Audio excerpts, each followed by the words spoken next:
Amém? A paz do Senhor Jesus a toda a igreja? Amém. Essa paz excede o nosso entendimento. Eu quero adiantar aqui um aviso, que é muito importante, que nós vamos inaugurar o nosso templo lá em Pinheiral. Vai acontecer no dia 19, que é um sábado, e no dia 20 de outubro. E você está convidado. Com certeza, queremos a sua participação nesse evento. Amém? Isso é bom, todo mundo ouviu, né? Quase todo mundo. Irmãos, para quem não me conhece, Pastor Agostinho nasceu no Evangelho, né?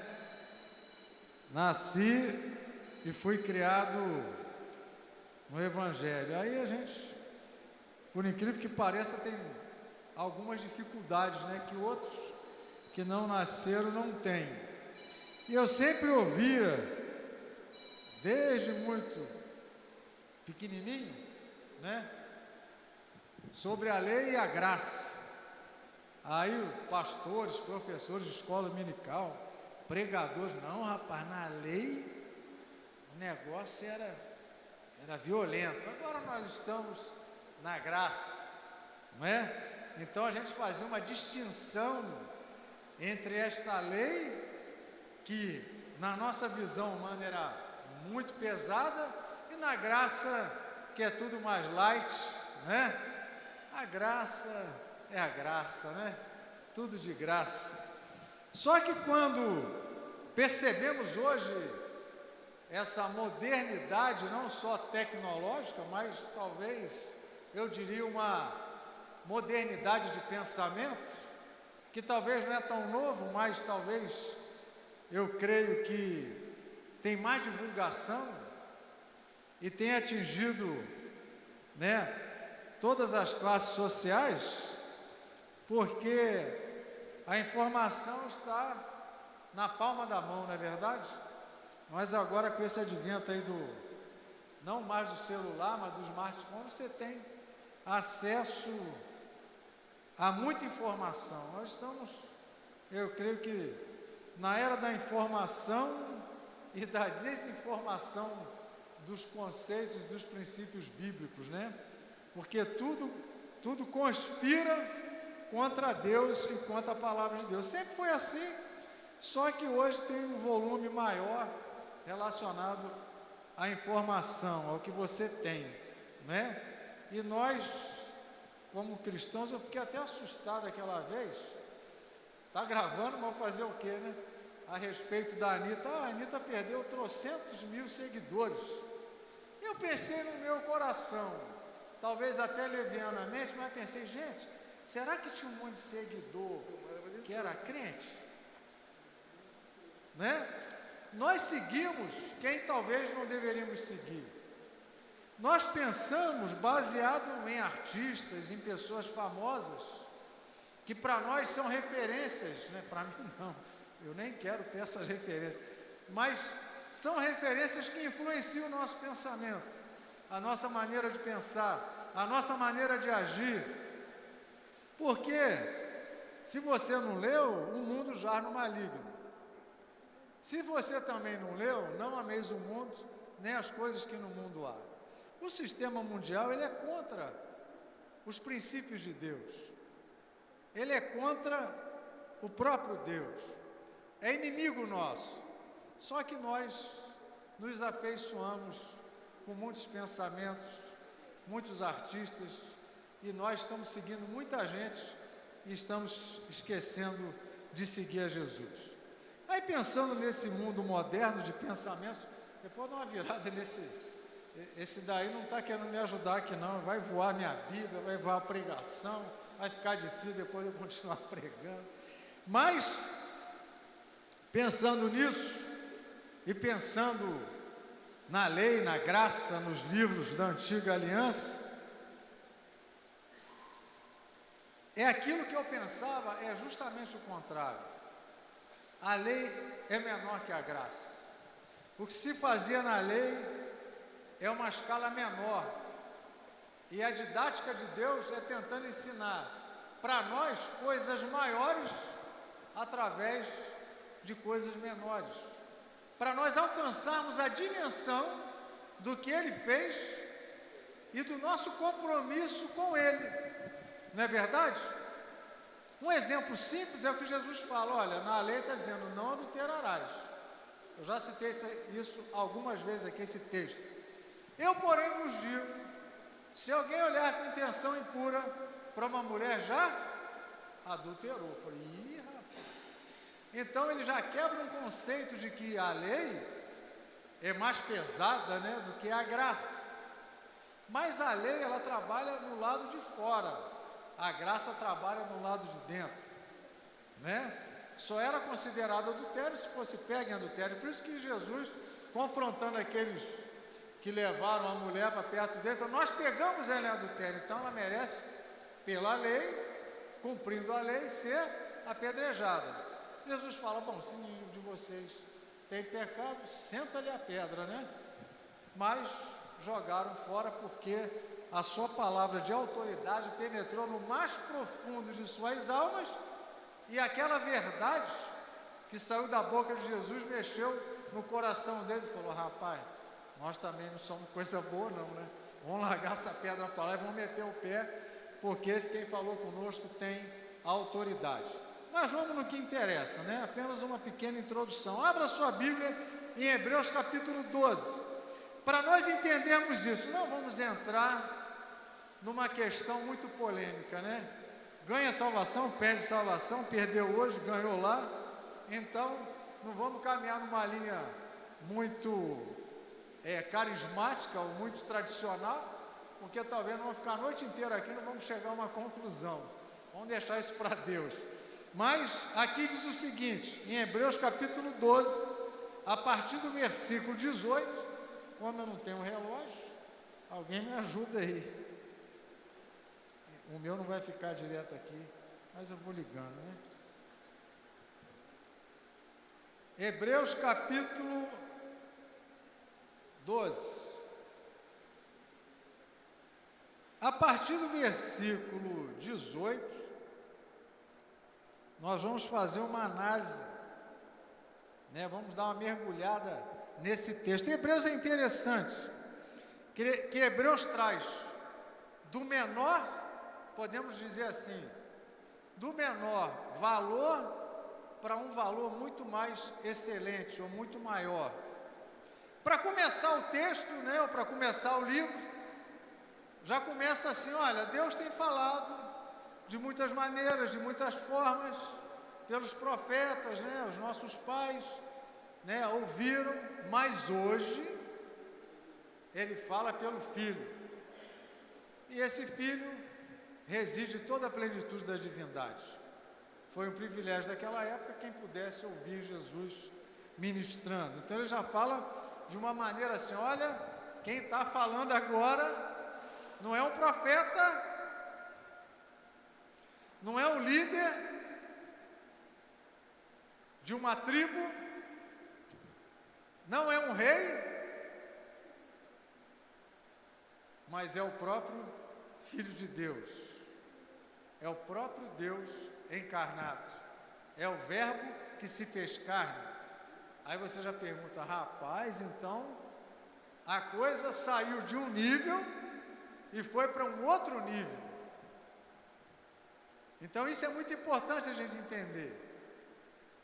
Porque muitos de nós, e temos que valorizar toda a palavra de Deus, mas agora, como diz o outro, a coisa mudou de patamar, né?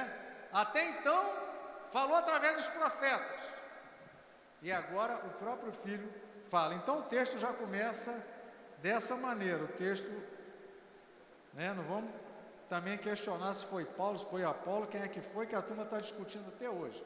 Então Hebreus capítulo 2 diz assim no versículo 18, ora, não tendes chegado ao fogo palpável e ardente, e à escuridão, e às trevas, e à tempestade, e o clangor da trombeta, e ao som de palavras tais, que quantos o ouviram, suplicaram, que não lhes falasse mais, pois já não suportavam o que lhes era ordenado.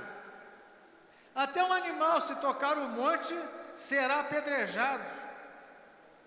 Na verdade, de tal modo era horrível o espetáculo que Moisés disse: sinto-me aterrado e trêmulo. Aí alguém lê e fala assim: de que está falando esse texto? Para a gente não caminhar sem entender um pouquinho esse texto está lá em Êxodo, capítulo 19 e 20. Abra sua Bíblia. Eu imagino se tivesse nesse cenário, eu ia falar para Moisés a mesma coisa: Moisés, por favor, fala conosco, porque você fala na nossa altura, na nossa dimensão, não é? Eu vou entender o que você está falando. Então, só para você ter ideia, no capítulo 19 diz assim: então o povo respondeu a uma voz só, né? Tudo que o Senhor falou, faremos. E Moisés relatou ao Senhor as palavras do povo. Então disse o Senhor a Moisés: eis que virei a ti numa nuvem escura, para que o povo ouça quando eu falar contigo, e para que também creiam sempre em ti. Você está debaixo de minha autoridade. Isso é no versículo 8 e 9. Versículo 16. Ao amanhecer do terceiro dia, houve trovões e relâmpagos e uma espessa nuvem sobre o monte, e muito forte clangor de trombeta, de maneira que todo o povo que estava no arraial se estremeceu. O negócio era assustador. Todo o monte Sinai, versículo 18, fumegava, porque o Senhor descera sobre ele em fogo. A fumaça subiu como fumaça de uma fornalha, e todo o monte tremia grandemente. O clangor da trombeta ia aumentando cada vez mais. Moisés falava e Deus lhe respondia no trovão. Camarada, como diz o outro, a coisa está feia, não é verdade? Aí lá no versículo 20, no capítulo 20, versículo 19, disseram a Moisés: fala-nos tu, e te ouviremos, porém não fale Deus conosco, para que não morramos. Então, hoje também, irmãos, você pensa que mudou alguma coisa? Se Deus descesse aqui agora com sua glória, qual de nós ficaríamos vivos? Deus não muda, Deus não mudará, sua glória não diminuirá, mas o Verbo se fez carne e habitou entre nós, cheio de graça e de verdade. Experiência tremenda que o próprio Deus viveu na sua eternidade, que nós não sabemos aonde começou nem quando vai terminar. Na verdade, a eternidade não se mede. Mas esse Deus chega à nossa estatura, né? Assim, no sentido carne, sentiu o que nós sentimos, viveu o que nós vivemos, sofreu o que nós sofremos, mas em tudo ele venceu e encarou a morte e também a venceu. Então o texto de Hebreus está citando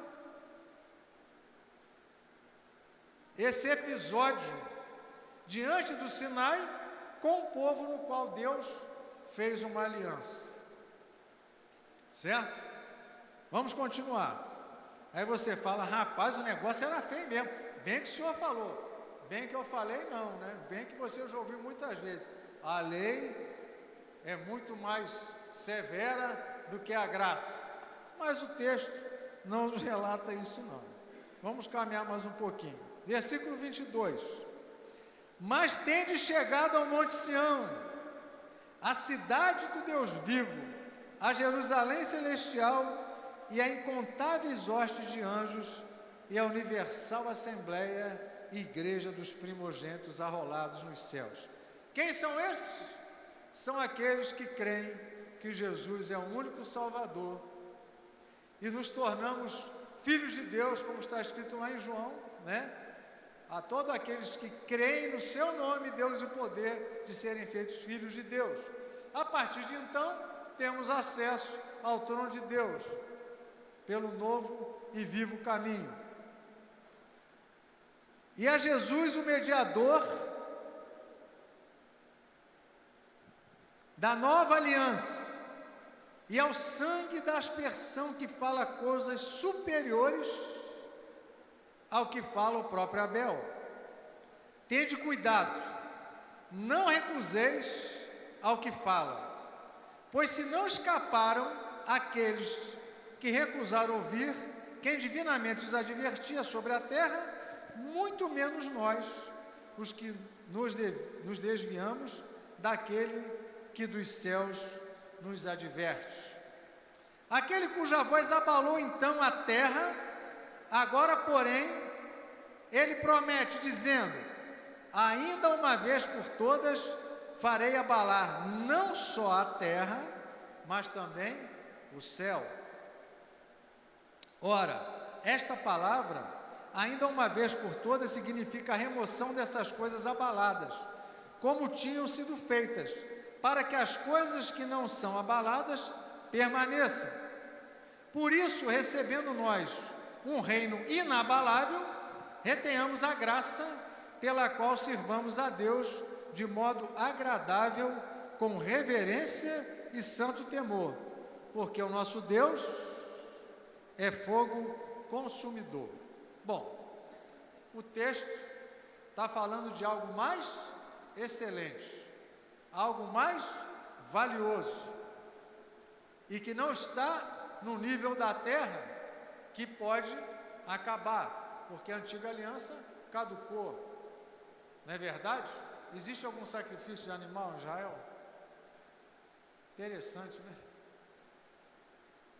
Pode ser que daqui a algum tempo, né, pelo que fala a palavra, não sei se nós vamos ver, volte lá uma reconstrução do templo, né? Já está tudo separado. Não sei se vai ser para a nossa era, não sei se numa era mais para frente, mas as coisas que Jesus fez, não fez por um tempo, fez eternamente, para sempre, uma vez por todas. Então, Hebreus nos traz para a excelência, para a eternidade, para a superioridade, não de coisas passageiras, mas de coisas eternas, não de um valor menor, que ele está mostrando isso, fazendo um comparativo. Se você ler Hebreus, você começa a entender isso, mas de algo muito mais excelente, mas só que ele está nos advertindo, nos exortando, apontando que nós não devemos viver uma vida, apesar da graça, de uma maneira de qualquer jeito. Porque o texto lá em Hebreus 3,7 fala: não endureçais o vosso coração, esforcemos por entrar naquele descanso. Deus corrige os filhos que ama. Como escaparemos de tão grande salvação se a negligenciarmos? Então você pensa: camarada, que graça é essa? Se esse texto nos chama a atenção para nós vigiarmos, para nós orarmos, para nós observarmos, para nós caminharmos na direção de Deus, para nós despojarmos do velho homem, então isso nos chama a atenção. Fala desse novo e vivo caminho, o texto de Hebreus. Por quê? Porque nós temos visto tantas práticas que nos afastam do verdadeiro caminho. São tantos rituais, são tantas coisas que vão surgindo, né, no evangelho moderno. É tanta liberdade que eu falo: gente, será que a turma não leu Hebreus? Será que você, quando olha para a antiga aliança e fala: camarada, a terra rasgou no meio, caiu lá dentro Datã, Abirão, uma turma de rebeldes, Aquela turma que saiu do Egito, só toma posse em Canaã. Josué e Caleb, aquela geração morre por desobediência. Aí Deus fala: olha, se eu não poupei eles, então nós temos que entender uma coisa: Deus realmente é fogo consumidor. Aí alguém pode questionar quando terminar o culto: pastor, mas e aí, a gente perde ou não perde a salvação? Eu falo: não estou nessa questão, né? Não, porque senão fica assim uma coisa um pouco, né, desequilibrada, né? Um Jesus que morre por nós, derrama o sangue e nós somos salvos pela graça, mas aqui está chamando a atenção de como nós vivemos a nossa vida cristã. Porque nós podemos apagar o Espírito que há em nós. Não apagueis o Espírito, né? Aí quando você pensa numa lâmpada ou numa lamparina, né? Quem é da época, alguém conhece o que é uma lamparina aqui? Alguém já acendeu uma lamparina do querosene? Ela só fica acesa enquanto tem querosene. Ou só tem fogo se tiver azeite. Não é assim? Então o que acontece? Se nós não alimentarmos o Espírito, e o Espírito não for alimentado pelo Espírito de Deus, você não tem óleo para ter fogo, para estar aceso, para a sua luz brilhar, porque você precisa de Deus em todo o tempo. Se isso for se apagando, a gente pode ir se afastando. A Bíblia fala sobre a apostasia da fé. A Bíblia fala de nós nos distanciarmos, de esfriar. Então o livro de Hebreus está trazendo o seguinte: olha, essa turma toda, Deus chamou. Essa turma viu o milagre acontecer. Essa turma viu o mar se abrir. Essa turma viu o egípcio morrer afogado. Essa turma viu a água sair da rocha. Mas Deus falou: rebelde não entra no descanso, não é? Então nós, quando lemos um texto de Hebreus, pensamos assim: por que ele está fazendo essa comparação do que é excelente? Porque ele fala assim: gente, quando você entra lá e fala do sacrifício de Jesus, que o véu foi rasgado, ele toca num ponto muito interessante sobre a questão de que esse véu que foi rasgado, e quem só tinha acesso lá dentro era o sumo sacerdote. Ele fala que esse véu representa o céu, e ele traz essa realidade para Jesus, que o seu corpo, a sua carne foi rasgada, e ele morre e ressuscita, e ele entra no Santo dos Santos, no verdadeiro Santo dos Santos. Então, quando você lê lá Hebreus capítulo 7, você entende essa realidade. E ele apresenta diante de Deus aquilo que nenhum de nós poderíamos apresentar, porque nós não viemos de lá, nós somos da terra. Só quem poderia se apresentar lá é quem veio do céu. Nós nunca chegaríamos lá, a não ser depois que morremos e ressuscitarmos, né? Mas diante dessa natureza humana, dessa dimensão aqui da terra, nós nunca chegaremos no céu pelas nossas próprias forças. Por isso que Jesus falou: Senhor, mas como nós podemos ser salvos? Eu falei: isso é impossível aos homens, mas a Deus tudo é possível, não é? A gente aplica mal o texto, mas a verdade que está se falando, a salvação, quem providencia é Deus. Nós a recebemos pela fé, não é por obras, para que ninguém se glorie.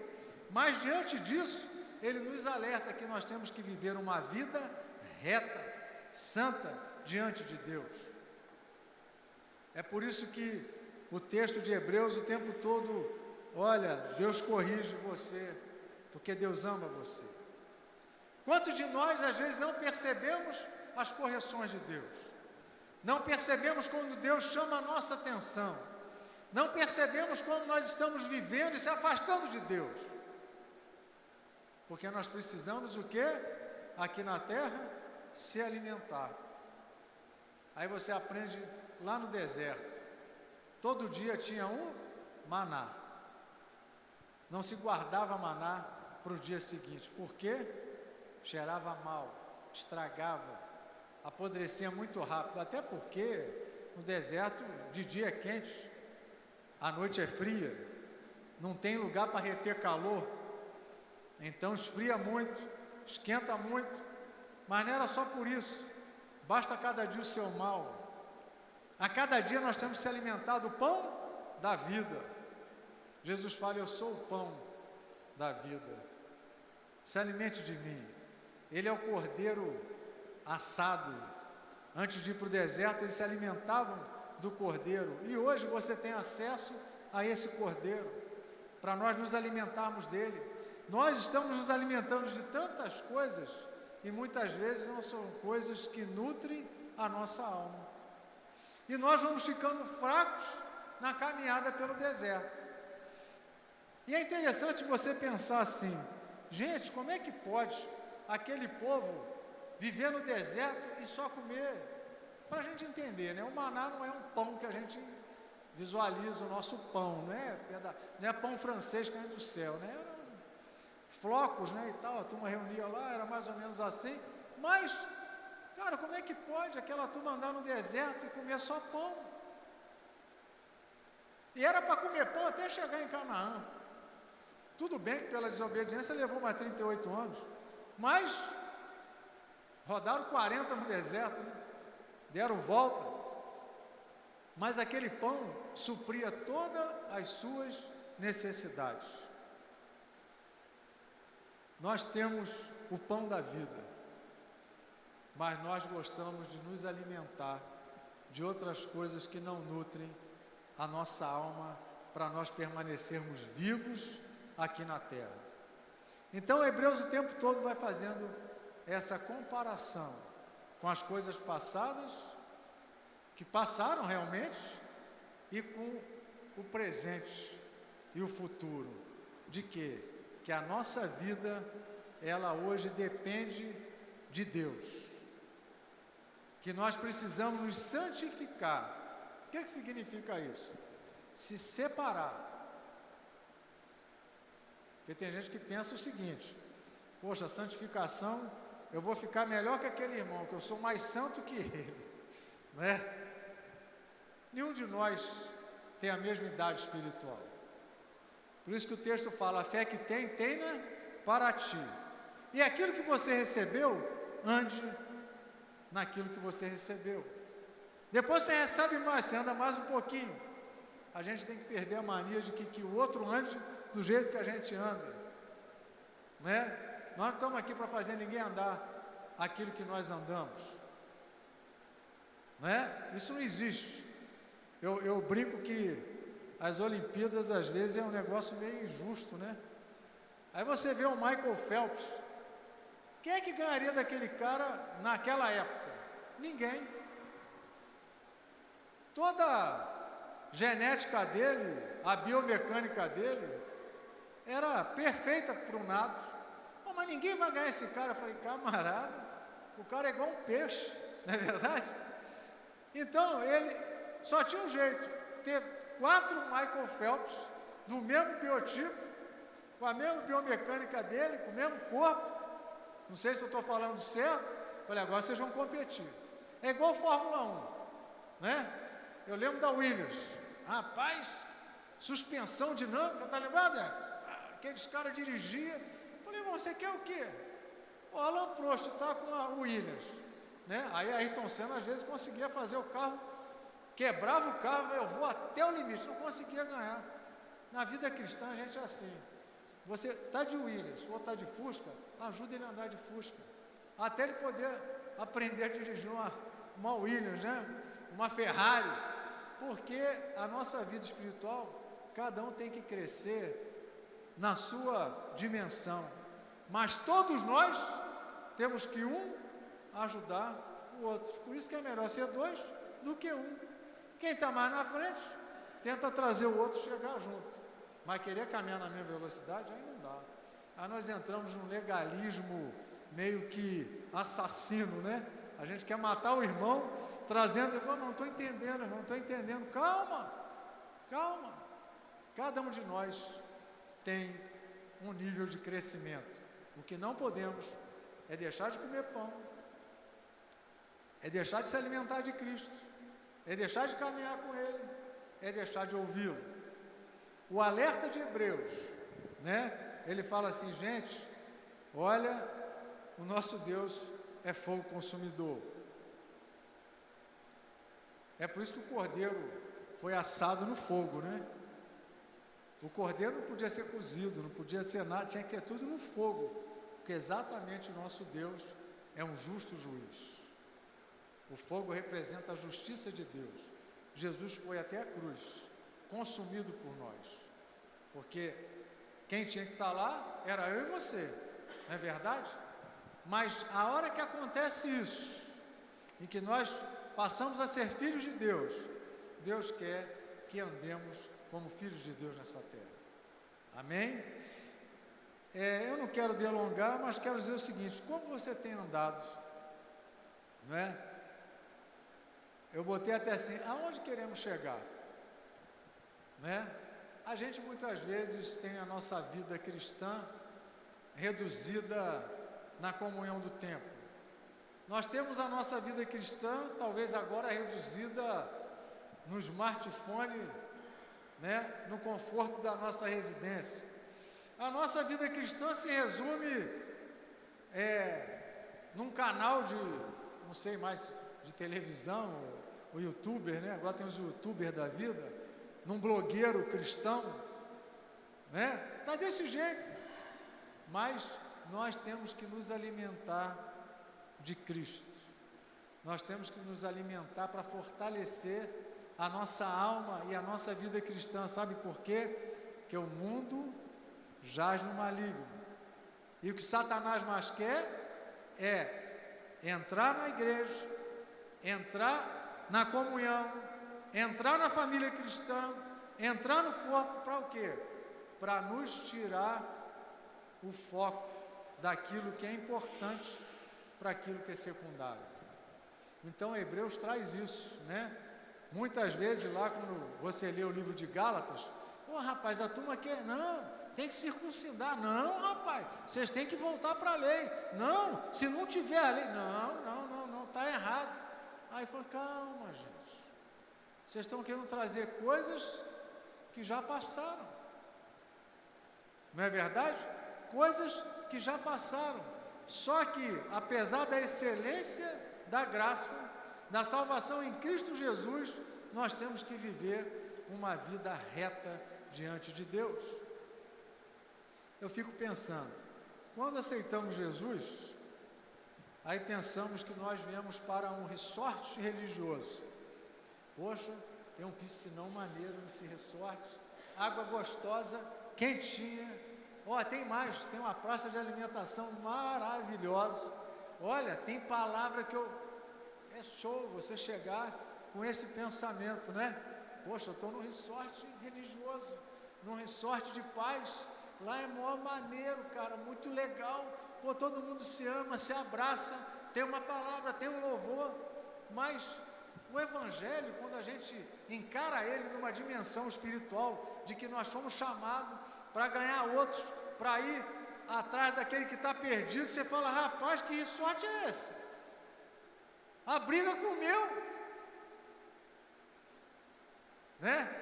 Aí quando se fala em batalha espiritual, uma vez um colega no serviço falou assim, rapaz, que não sei o que, da batalha espiritual. Eu falei, ô camarada, eu já estou nessa batalha, já tem um tempo. É bom você fazer um curso, é bom você aprender, mas quem chega para casa, chega para a batalha. Não chegou num resort. Você vai, poxa, pastor, está precisando de um ar-condicionado aí. Eu falei, é verdade, né?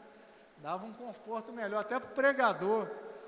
Mas nós viemos aqui para aprender a se alimentar de pão. Mas para quê? Para andar no deserto. Por quê? Você pode não chegar lá no final. É isso que Hebreus está falando. Não é porque passou o deserto deles lá, que nós não estamos em um deserto, né? O irmão estava lá na praça, né? A macumba com medo, não sei se macumba é assim, que eu nunca fui macumbeiro. Mas o cara, né? De repente até alguém quer me processar. Não pode fazer isso não. Mas estava lá, o irmão não é da... Falou, rapaz, negócio pesado. Eu falei, o mundo já no maligno. Aonde nós formos, um ambiente sempre hostil. Por mais lindo, por mais bonito, por mais filosófico, por mais inteligente, por mais tecnológico, por mais atraente aos olhos, por mais coisas assim que a gente fala, nossa, eu estou no outro planeta, né? É hostil ao cristão. E ele sempre vai conspirar contra a nossa fé e contra os nossos princípios. E Deus quer de nós o quê? Uma postura de filho de Deus. Então, se nós não nos alimentarmos do pão da vida, nos alimentarmos da palavra de Deus, nós não entendemos que estamos nessa luta, ele fala assim, olha, cuidado, que numa dimensão menor, eles sucumbiram no deserto. Só que agora nós não estamos diante de um monte Sinai, nós estamos diante do monte Sião, o Sião celestial, é isso que Hebreus está falando, nós subimos, porque sem nós, eles também não seriam aperfeiçoados. Por quê? Lá é uma sombra, e aqui nós estamos na realidade. Lá era o cordeiro que morria, levado até a porta lá, levava ele, pegava o cordeirinho e levava até a porta lá para o sacerdote sacrificar, para pagar a conta. Aqui fala de um sacrifício uma vez por todas. Hebreus trata tudo desse assunto, né? O assunto da excelência do sacrifício de Cristo. Mas, nem por isso, a graça nos coloca numa responsabilidade menor. Pelo contrário, coloca numa responsabilidade, num compromisso, numa aliança eterna muito mais profunda, né? Vamos falar assim, do que o que eles viveram. Apesar de ter o mesmo peso em relação à condenação, ao pecado, ao erro, à desobediência, à rebeldia, o que mudou? Mudou a dimensão que você foi. Você saiu do plano da terra e chegou num plano mais elevado. Por isso que a multiforme sabedoria de Deus foi revelada pela igreja. Né? Os demônios ficaram assim, caramba, cara, era isso? E a gente pensou que tinha acabado com Jesus, levamos ele para a cruz, matamos ele, Barrabás, Jesus vai para a cruz, né? O mundo escolheu Barrabás, o mundo sempre vai escolher Barrabás, né? Nunca vai escolher Jesus, mas a religião da época, aqueles rabinos lá, aquele povo que comeu pão e peixe, que teve milagre, foi o povo que condenou Jesus, não é verdade? Então, amados, o Senhor ama e corrige aquele que Ele ama. O Senhor quer que nós vivamos uma vida plena aqui na terra, para que Ele seja conhecido, não a nós, mas o Teu nome na glória. Que nós possamos sair com um texto assim, como escaparemos se nós negligenciarmos tão grande salvação? Como nós escaparemos? Aí eu fico pensando, poxa, esse texto aqui é para aquela turma. Eu falei, não, aquela turma não está mais aqui nesse texto não, já morreu todo mundo. Isso aqui é para nós. Isso aqui é para o presente. Então vivamos uma vida de amor ao Senhor. Uma vida em que tudo o que fizermos, quer comamos, quer bebamos, quer façamos qualquer coisa nessa terra, qualquer coisa que nós temos nessa terra, façamos para a glória de Deus. Amém? Talvez aqui era muito mais fácil, né? Hoje é o dia da festa, hein? Hoje é a festa do tabernáculo. Hoje é a festa disso. Hoje é a festa daquilo. Aí se vivia aqueles momentos. Eu falo, camarada, que coisa maravilhosa. Hoje nós podemos viver em todo o tempo com a presença de Deus. A turma olhava para o monte, rapaz, Deus está falando lá. A turma olhava lá para o tabernáculo, Deus desceu sobre o tabernáculo. E agora você tem oportunidades, porque Ele tabernaculou conosco. O Verbo se fez carne e tabernaculou conosco. Olha, agora vocês fiquem aí, até que do alto vocês vão ser revestidos de poder. Recebereis poder ao descer sobre vós o Espírito Santo. Eu vou habitar em vocês e vocês vão ser minhas testemunhas. Vocês vão ser em Jerusalém, em Samaria, até os confins da terra. Essa é a igreja. E essa multiforme sabedoria minha vai ser revelada através de vocês. E aí nós entendemos a dimensão do que Deus quer conosco. Sermos suas testemunhas, viver essa relação com Deus em todo tempo, em todo lugar, em todo minuto. Isso é o mais lindo do Evangelho. Amém? Vamos ficar de pé. Ó, viu? Nem passei muito da hora. Vamos orar. E eu quero pedir algo para você agora. Ou fazer você pensar em algo, né? O que tem atrapalhado a sua comunhão com Deus? Quem você tem ouvido que tem tirado a sua atenção daquilo que é importante na sua vida, que é a comunhão com Deus, que é o se alimentar da palavra, que é viver o Evangelho de maneira plena nessa terra? Temos ouvido tantas coisas que têm nos afastado de Deus. Temos mudado o foco da nossa vida cristã. Como filhos de Deus, diante do que Deus fala aqui em Hebreus, como nós temos vivido? Era aterrorizante aquele cenário do Sinai. Era amedrontador, assustador, ao ponto daquele povo falar: deixa tu falar comigo, mas não deixa Deus falar não. E eu fico pensando, é o mesmo Deus falando,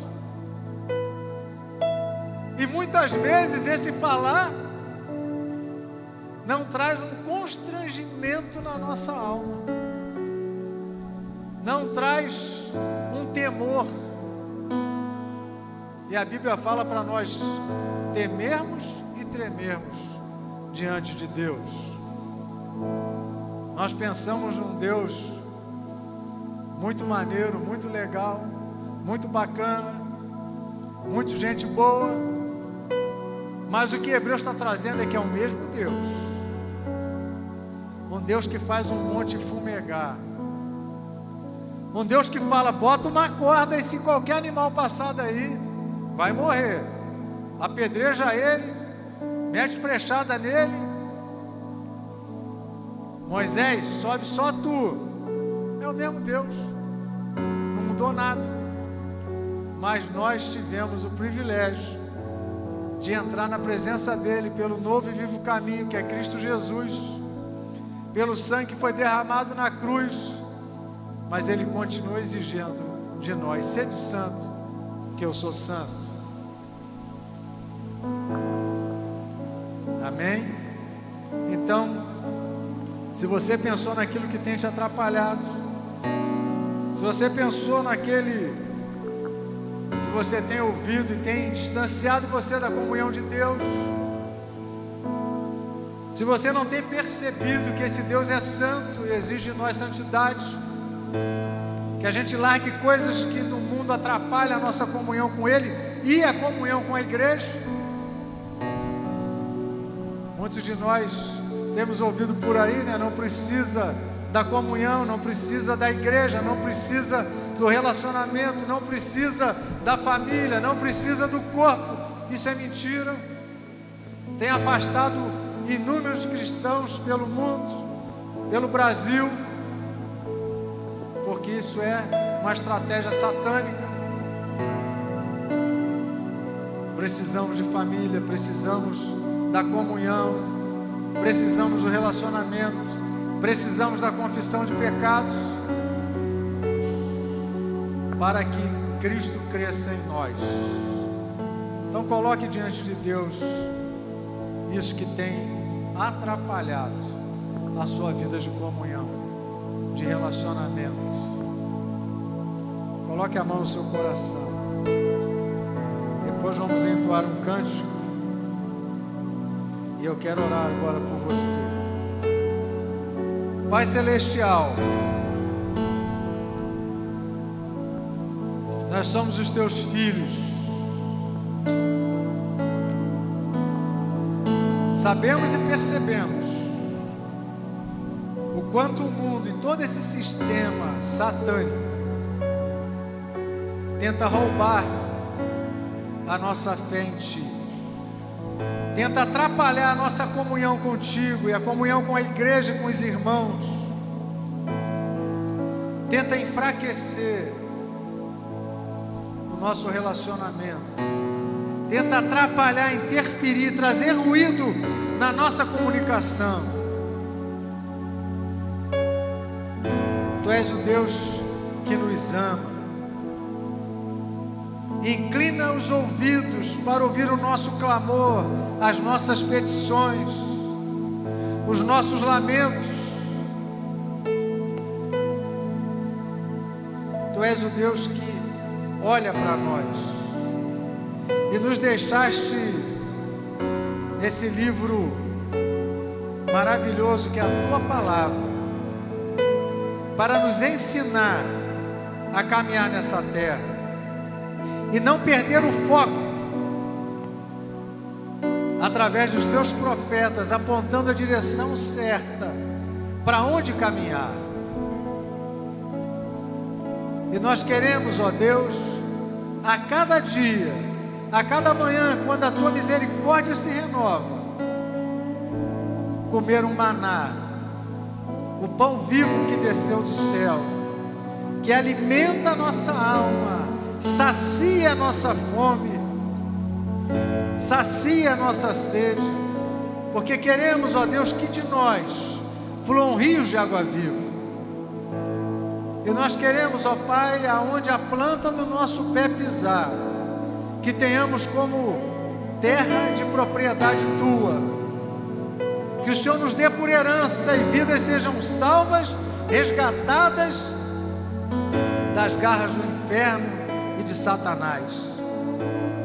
Não queremos, ó Deus, perecer na nossa vaidade, no nosso orgulho, nas nossas fraquezas.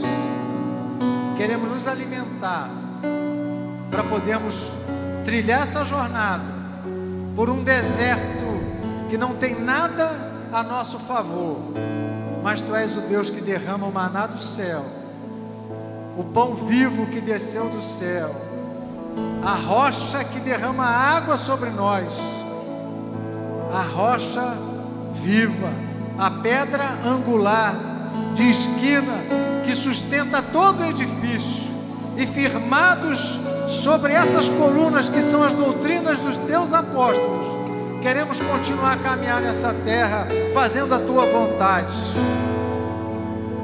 até chegar diante de Ti, Senhor, naquela festa maravilhosa que o Senhor já preparou para nós, que são as bodas do Teu Filho, e ouvir: benditos de meu Pai. Nós Te louvamos, Pai, por isso. Fortalece os nossos irmãos, fortalece a nossa alma, mostra-nos, ó Deus, aquilo que tem atrapalhado, interferido a nossa comunhão. Faz de nós homens e mulheres cheios do Teu Espírito para anunciar as boas novas do Evangelho, de libertação dos cativos, porque o Teu Espírito veio sobre nós para pregar libertação aos cativos, trazer liberdade aos que estão algemados e arrebentar as portas do inferno e arrancar de lá aqueles que estão acorrentados e presos. Sê conosco, Senhor. Nós te agradecemos pela Tua palavra, no nome de Jesus. Amém. Obrigado por nos assistir. Curta, comente, compartilhe, inscreva-se neste canal, ative o sininho e que Deus te abençoe.